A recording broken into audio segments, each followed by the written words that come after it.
여러분, 안녕하세요. 잘 지내셨어요? 김명희 문학TV, 저는 시와 소설을 쓰는 김명희입니다. 오늘은 시창작 번외특강 4부 27강. 오늘은 한국경제신춘문예 당산에서 신나리 시인의 당선작을 한번 또 여러분과 함께 분석해 보기로 하죠. 읽고 오셨나요? 잘하셨어요. 잠깐 감상 먼저 하고 수업 시작할게요. 당산에서 신나리. 비오는 새벽 요강을 몇 번이나 비워낸 할머니는 내가 잠에서 깰까 아침이면 부엌에가 우두커니 앉아 있었다. 약을 많이 먹어 몸에서 쓴내가 났다. 나한테는 미묘한 매실 냄새가 비가 퍼붓는데도 두 냄새가 멈추지를 않았다. 푸른 논을 보기만 해도 가슴이 뚫린다던 엄마는 절대 할머니 곁으로 돌아갈 생각이 없다. 시골에 살면 우울증에 걸린다나? 나 어릴 때 친구 하나가 너희 엄마 불 꺼진 매장에 혼자 앉아 있더라 전해준 적이 있다. 할머니는 방에 걸린 무수한 액자들과 함께 살고 있어. 나는 양심이 없으므로 엄마에게 몇 마디를 했다. 얼마나 불쌍한지, 외로운지, 결국은 심심한지. 할머니가 엄마는 고집 있고 성질 나빠. 아빠랑 살기 어려웠을 거래. 우리는 웃다가 콧물을 흘렸다. 다음 날 어떻게 잘 지낼지 생각하느라 도통 밤에 잠을 못 잤다. 희망을 벗어날 길 없어 욕망을 추스를 틈 없이 이른 아침 아이돌 노래에 맞춰 산책하다 고추밭에서 누군가 팔로 난도질한 권 여러 장을 발견하기도 했다. 내가 죽은 삼촌 방에 앉아 뭘 하는지 할머니는 모른다. 노래기 잡고 거미랑 싸우며 그냥 해보는 데까지 해보는 겁니다. 이를 갈면서도 이를 숨기느라 진을 빼고 같이 목욕을 하자더니 결국 혼자 손으로 몸을 문질러 닦았다. 나가 있으래서 나가 있었다. 할아버지 생전에 할머니가 비누로 씻고 밥을 차리면 비위상해서 못 먹겠다고 상을 물렸다고 한다. 그깟 소리 듣기 싫어서 그때부터 물로만 문질러 닦았다는데 이도 없고 밥 먹고 솟아야 할 기력도 권태도 없어 보이는 할머니와 저녁을 먹는다. 기름친 음식이 먹고 싶어 우유에 탄 진한 커피도 마시고 싶어 죽겠는 와중에 어김없이 체한다. 할머니가 내 커다란 배를 문질러 준다. 늙은 엄마를 사랑하지 못할까 눈물 찔끔 흘리는 내게 희망이 절망이 될까 한 글자 쓰는데 벌벌 떠는 내게 마을의 수호신 장승처럼 너무나 큰 할머니. 끈질긴 여름밤 비는 쏟아지고 미물들이 발광을 한다. 할머니 옆에 꼭 붙어 잠이 들었다. 꿈속에서 그 우뚝 선 자존심을 한참 동안 바라보았다. 자, 이렇게 시가 끝납니다. 이 한국경제신문 당산에서 제목을 보면 당산이라는 곳은 당이 있는 산을 말해요, 원래. 그래서 어떤 경우 여러분 모든 대개가 그 오래된 여러분의 그 고향 어떤 마을들을 가보면 마을 뒤에 있거나 또는 마을 중간에 있거나 마을 진입로 초입에 있거나 커다란 나무들이 있죠. 수호신, 그 마을에 수호신 나무들이 있어요. 그 나무에다가 정월대보름, 뭐 설날, 섣달 금음날 뭐 이럴 때, 또는 집안에서 어떤 일이 있거나 뭐 시험을 손주가 본다거나 뭐 아들내미의 승진 시험이 있다거나 그러면 할머니들은 거기 가서 빌죠. 그날이다, 그날이다 빌어요. 되게 그 당산나무에는 그런 경우도 있어요. 어떤 거, 천들이 막 이렇게 너덜너덜 흔들리는, 묶여있는 것들도 있죠. 어떤 경우는 요즘은 뭐 기독교인도 많아서 나무에 그렇게까지 하는 거를 원치 않거나 반대하거나 다양한 종교군이 있기 때문에 마을에서는 이제는 그런 것들이 사라지지만, 옛날에 그런 사극 같은 경우는 보면 다 대개가 막 아주 뭐 요란하죠. 원단 천들이 막 울긋불긋하고 새끼줄 묶여있고 막 그래요. 자, 그런 나무, 그런 당산, 당이 있는 나무, 당이 있는 산, 그런 것을 당산이라고 해요. 여러분, 영등포구 당산동 그러죠. 서울에 있는 주소. 거기도 마찬가지로 옛날부터 오래도록 거기에 큰 당산이 있었기 때문에 지명이 유래된 거예요. 여러분이 그런 것도 좀 알고 있으면 좋을 것 같습니다. 당산나무는 그러니까 마을의 수호신이죠. 성황당 나무를 말해요. 성황당 나무. 자, 그러면 마을의 수호신은 당산나무, 가정의 수호신은 할머니나 할아버지겠죠. 가풍을 이어주면서 먼저 산 삶의 그런 여러 가지 경험, 지혜를 또 물려주기도 하고, 좋은 도움되는 이야기도 지혜롭게 해주고, 그런 가정의 수호신은 할머니겠죠. 그래서 여기서는 나의 수호신 할머니와 마을 수호신 성황당나무, 당에 있는 산, 그런 것들이 동일성으로 나타나고 있는 거예요. 이 시도 끝없어요. 설명하기가 끝없고, 이 시는 간단하게 말하면 나와 엄마와 할머니, 이렇게 여성의 3대에 걸친 이야기를 나타내는 풍경이에요. 쭉 볼게요. 자, 비오는 새벽 요강을 몇 번이나 비운 할머니는 내가 잠에서 깰까? 아침이면 부엌에가 우두커니 앉아있었다. 약을 많이 먹어 몸에서 쓴내가 났다. 이 시의 최고의 문장이죠. 그 다음에 나한테는 미묘한 매실 냄새가. 자, 할머니는 약을 많이 먹어서 몸에서 쓴내가 나고, 어린 나, 성인의 여성으로 성장 중인 나한테서는 미묘한 매실 냄새가 났다. 매실 냄새는 상큼한 냄새죠. 그죠? 새콤한 냄새. 어떤 새콤하고 초록. 그죠? 싱싱한 어린 생명 또는 여성이 되어가는 비밀스러움의 상징입니다. 바꿔 말하면 약을 많이 먹어 몸에서 쓴내가 났다는 소멸하는 냄새고, 미묘한, 나한테는 미묘한 매실 냄새가 났다. 생동하고 번성하려고 성장해 나가는 그런 냄새예요. 그리고 여기서 좀 더 가면 어떻게 해석이 될 수 있느냐? 이건 뭐 19금 아닐 거예요. 여성이 여성의 질은 pH 산도 5에서 6 정도의 7인가요? 5에서 7 정도.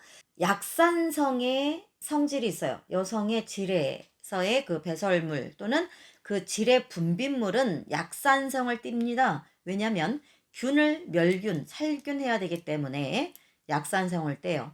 그래서 그 산도가 피곤하거나 과로하거나 그런 경우에 몸에 그런 리듬이 깨지면 그 여성의 자궁 쪽에 있는 그 건강하게 세균을 잡아줘야 되는 그런 건강한 산도가, 그 산성이 조금 묽어져요.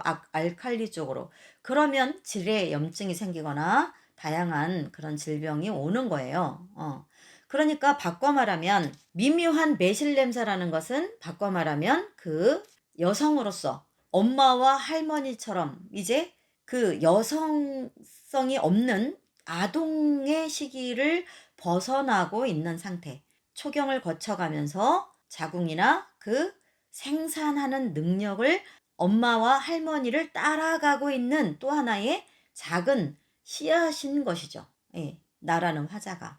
그렇게도 해석을 할 수가 있어요. 아시겠죠? 자, 그렇게 해석하시는 것도 있고요. 그 다음에 3년 보면 할머니는 방에 걸린 무수한 액자들과 함께 살고 있어. 그건 뭐겠어요? 많은 조상, 몇 대 조상들의 그 영정이죠. 그러니까 결국은 뭐예요? 뿌리의 중요성, 유교의 풍습을 굉장히 많이 그 내력을 받아내고 있는 할머니의 방이죠. 그 다음에 나는 양심이 없으므로 엄마에게 몇 마디 했다. 이건 왜 양심이 없다고 말했을까요?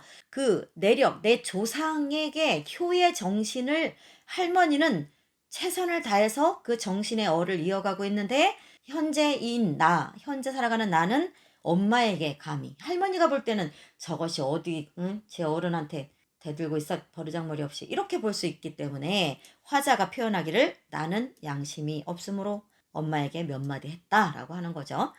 얼마나 불쌍한지 외로운지 결국은 심심한지 할머니가 엄마는 고집 있고 성질 나빠 아빠랑 살기 어려웠을 거래. 이걸 보면 뭐가 연상이 돼요. 결국은 별거 중이거나 이혼한 상태라는 것을 상징하죠.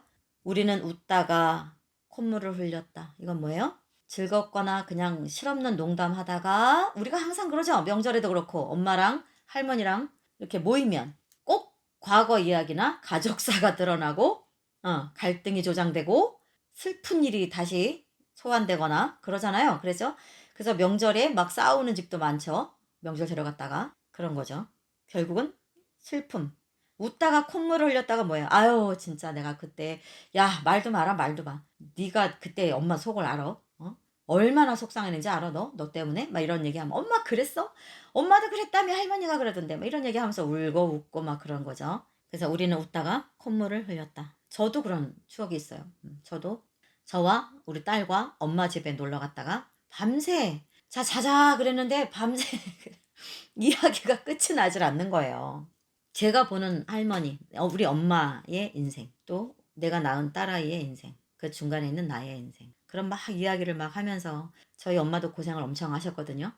그러다 보니까 너무 고생한 고생담을 이야기하면서 정말 지긋지긋하게 고생했다. 그때는 왜 그렇게 먹을 것도 없고 돈 벌 때도 없고 그렇게 끼니 때는 돌아오고 왜 그렇게 힘들었는지 모르겠다. 그래요. 그래서 제가 물었어요. 엄마는 만약에 어떤 신이 너 그 시절로 다시 돌아갈래? 라고 물어보면 간다 그럴 거야? 안 간다 그럴 거야? 그러니까 야야야야야 말도 마 난 안 가 그러시더라고요. 그러더니 조금 있다가 엄마가 아니지 그래요. 저 왜? 그러니까 아니지 가야지 왜 가요? 그 지긋지긋한 고생하는 시절로 했더니 그래도 그 모진 고생 속에도 그래도 내가 너를 낳았지 않냐 그러시더라고요. 저희 엄마가 그런데 제가 알기로 무지 일반적이지 않은 고생을 너무 많이 했어요. 저희 엄마가. 그런데 다시 하겠대요. 나를 만나기 위해서. 그 엄마의 말이 저는 막 가슴이 찡하더라고요. 근데 또 저 역시도 질세라 만만치 않게 살았거든요. 여러분이 저를 보면 그렇게 안 보일 수도 있겠지만 거의 뭐 정말 영화 한 편 정도로 저도 살았어요. 그랬는데 거기서 똑같이 제가 엄마에게 한 질문을 저희 딸이 누워서 하는 거예요. 딸 가운데 제가 누워있고 한쪽에 엄마 있고 그러니까 이렇게 도미솔 이렇게 앉아있어 누워서 천장 보고 있는데 저희 딸이 또 똑같이 물어요. 엄마 왜? 했더니 그럼 엄마는 그 시절로 다시 돌아가라면 그 고생을 다시 처음부터 하라면 할 수 있어? 그래서 야 말도 꺼내지 마 끔찍해. 그랬는데 저 역시 가만히 생각해 보니까 그 과정이 없으면 이 아이도 없는 거예요. 제 딸아이가. 그래서 그때도 저도 야 아니다. 생각해 보니까 아니다. 똑같은 말을 저도 하고 있는 거예요. 저희 엄마처럼. 왜? 내가 너를 얻는 과정이 그거라면 가야지. 난 가야 된다. 가서 너를 낳아야지. 왜냐? 너무 소중하고 너무 사랑하는 딸인 너를 얻었으니까 나는 그 모진 고생을 능히 해야 한다면 하겠다. 라고 저도 말을 하고 있는 저 자신을 보게 되는 거죠. 그래서 그날 밤에 엄마와 저와 저희 딸이 빵 터지고 막 깔깔깔 웃었어요. 그러면서 저희 딸이 도대체 저희 딸이 그러더라고요. 엄마라는 분들은 어떤 사람이길래 그렇게 그 고생을 또 내 자식을 얻는 길이라면 한다고 그럴까요? 그 이야기를 하면서 그때 저희도 울면서 눈물을 닦았던 적이 있어요. 여기랑 거의 많이 다르지 않은 거죠. 예, 그래요. 그런 거예요. 여러분도 다 경험 있을 것 같아요. 자, 그래서 그다음 내가 죽은 삼촌방에 앉아 뭘 하는지 할머니는 모른다. 노래기 잡고 거미랑 싸우며 그냥 해보는 데까지 해보는 겁니다. 이를 갈면서도 이를 숨기느라 진을 빼고 이를 갈면서도 이를 숨기느라 여기도 반복 이와 이가 다른데 동음이죠. 여기도 언어유예요. 그러면서 노래기 잡고 거미랑 싸운다는 것은 암울한 현실. 삼촌이 죽은 방에 앉아있는 나는 현실 회피를 말하죠. 자, 그 다음 맨 마지막에 볼까요? 같이 목욕하자더니 결국 혼자 손으로 몸을 문질러 닦았다 라는 문장을 보면 뭐가 빠졌죠? 뭐가 빠졌죠? 주어가 빠졌어요. 주어. 원래 앞에 할머니는이 들어가야 맞는 문장이에요. 할머니는 같이 목욕하자더니 결국 혼자 손으로 몸을 문질러 닦았다가 맞아요. 그런데 뒤에 보면 할머니, 할아버지가 또 나오죠. 그래서 한 연으로 묶어놓고 앞에 한 번은 주어를 생략했어요. 날려버렸죠. 날려도 자 여러분 할머니 같이 목욕하자더니 뒤에 할머니, 할아버지 그래서 할머니, 할아버지 이러면 너무나 지루해지고 짜증이 납니다. 읽는 사람은. 그럴 경우에 효과적으로 주어를 이렇게 생략할 수도 있어요. 그래서 시작할 때는 같이 목욕하자더니 라고 주어를 날려버리면 시를 읽으면서 누가? 그렇게 집중하게 돼요. 뒤로 가면 할머니가 그렇게 문장이 깔끔해지면서 독자는 호기심을 이해가 안 가는 문장이 갑자기 주어가 빠지고 나오니까 긴장하게 되죠. 그런데 뒤에 가서도 할머니마저 계속 주어가 없으면 이 문장은 바보 문장이 되겠죠. 그런데 뒤에서 바로 독자가 궁금해지면서 길을 잃기 전에 바로 또 주어를 다시 회복시켜 줍니다. 이런 것들도 여러분이 눈여겨봐야 할 곳이에요. 나가 있으래서 나가 있었다. 할아버지 생전에 할머니가 비누 씻고 밥을 차리면 자, 그걸 쭉 이어가서 뒤에 가면 어김없이 체한다. 왜요? 이 어린 화자이지만 이 균열한 금이간 가정사가 이 어린 화자도 느끼는 거죠. 슬픔을 느끼고 있어요. 여러분 슬플 때 뭘 먹으면 얹히죠. 그죠? 그러니까 이 아이도 어김없이 체하는 거예요. 어김없이 체한다. 이게 뭐냐면 신경성 소화불량인 거죠. 어린아이도. 그 다음에 밑에 보면 내게 마을에 수어신 장승처럼 너무나 큰 할머니. 끈질긴 여름밤 비는 쏟아지고 미물들이 발광을 한다. 자, 발광한다가 여기서 나쁜 의미가 아니에요. 우리 시체말로 요게 있죠. 지랄 발광을 한다. 거기에서 발광은 광란이고 여기서 발광은 빛을 발하는 거예요. 그래서 여기서는 그래도 아무리 우리가 살기가 어렵고 슬픔이 범습하고 엄마와 할머니와 나와 아버지와 그 결손이 돼버리고 가정이 깨지고 이혼하고 그런 모든 슬픔 이혼이 좋아서 하는 사람 없죠. 견딜 수 없고 안 되니까 그 차선책 마지막 슬픔의 단계를 택하는 거거든요. 그렇기 때문에 그럼에도 불구하고 그 많은 균열, 많은 붕괴 속에서도 여름밤 비는 쏟아지는 그 엄청나게 슬픔의 연속선상에서도 미물들은 발광을 한다. 미물들은 빛을 발한다. 그럼에도 불구하고 살아내고 있고 살아내려고 발버둥치고 힘을 내고 있다는 거죠.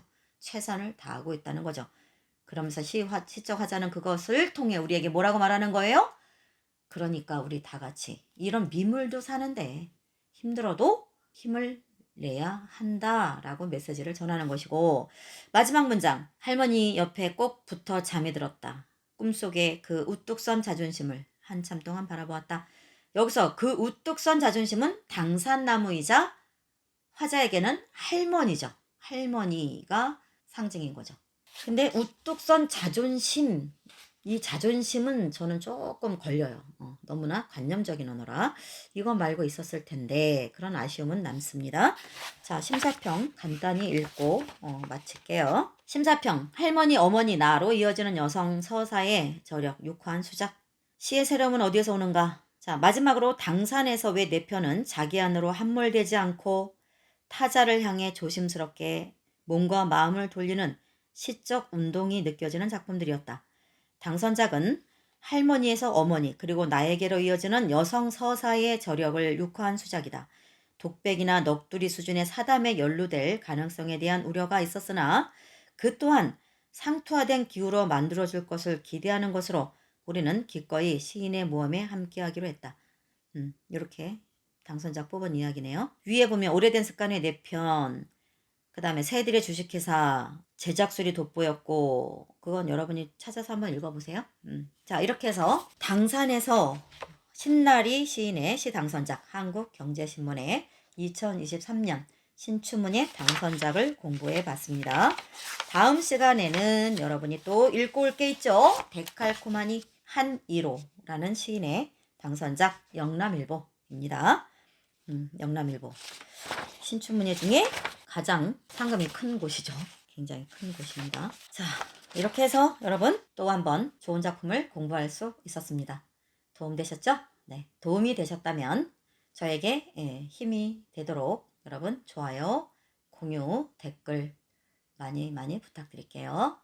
여러분이 잘 보고 있습니다. 너무나 도움이 많이 됩니다. 이런 댓글이 많이 올라와야 제가 더 여러분을 위해서 일을 합니다. 지혜로운 사람은 그 달리는 말이 더 즐겁고 기쁘게 달리게 할 수 있는 마부가 진짜 지혜로운 마부죠. 우리는 말 한마디로 천냥빚을 갚습니다. 또는 말 한마디로 그 일하는 사람이 더 열심히 일을 할 수 있기도 하죠. 여러분은 언어를 부리는 사람이니까 댓글 많이 달아주셔서 이렇게 긴 시간 이렇게 찍고 끝나는 게 아니에요, 여러분. 저는 또 편집해야 돼요. 네, 편집이 또 쉬운 게 아닙니다. 이거를 제가 계속 매주 하죠. 그죠? 어떤 힘으로 제가 할 수 있을까요? 여러분이 저에게 힘이 되어 주셔야 돼요. 엔진이 되어 주셔야 되고, 여러분이 저에게 주유해서 휘발유가 되어 주셔야만 여러분의 격려, 여러분의 댓글, 여러분의 그 도움된다는 그런 응원의 댓글들 또는 후원, 그런 다양한 것들이 저를 더 힘차게 오래 달릴 수 있게 힘을 불어넣어 주는 거라는 거 여러분 꼭 잊지 말아 주시면 감사하겠습니다. 아시겠죠? 자, 오늘 여기까지 하겠습니다. 다음 시간에 데칼코마니로 다시 또 돌아올게요. 여러분 수고하셨어요. 감사합니다. 안녕 안녕.